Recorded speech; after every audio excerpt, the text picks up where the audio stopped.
اچھے لوگوں کو ٹوکر مارو گے تو وہ ٹوٹے گی نہیں، لیکن پھسل کر تمہاری زندگی اور پہنچ سے بہت دور چلی جائے گی۔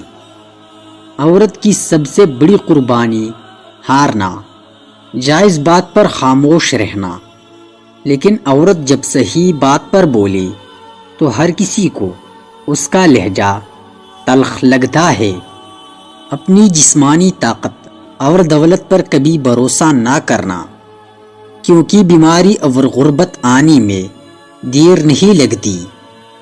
اپنی زندگی کا ساتھی احتیاط سے منتخب کرے، کیونکہ اس ایک فیصلے پر آپ کی خوشی یا غم منحصر ہے۔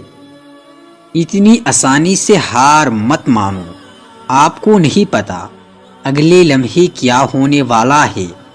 معجزے روز ہوتی ہے۔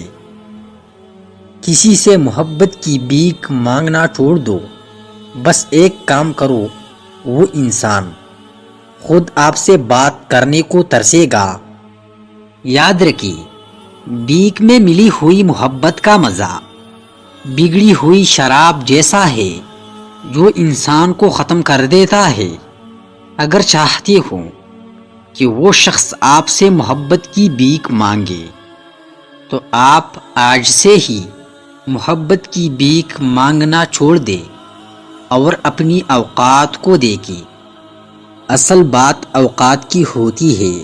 اگر آپ کی اوقات نہیں ہے تو آپ کو ہمیشہ بھیک مانگنا پڑے گی۔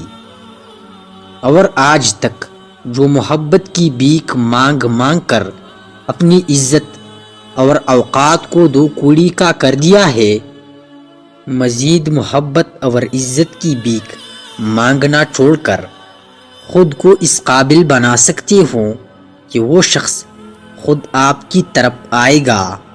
بہت کم لوگ ایسے ہوتے ہیں جو آپ کو آپ کی غلطیوں سمیت قبول کرتے ہیں، ورنہ لوگ غلطی دیکھ کر راستہ بدل لیتے ہیں۔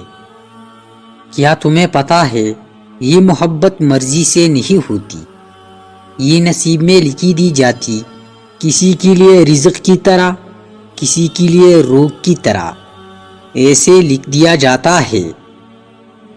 اگر آپ جاننا چاہتے ہیں کہ معاشرے کی تہذیب کیسی ہے تو دیکھیے کہ وہ خواتین کے ساتھ کیا سلوک کرتی ہے۔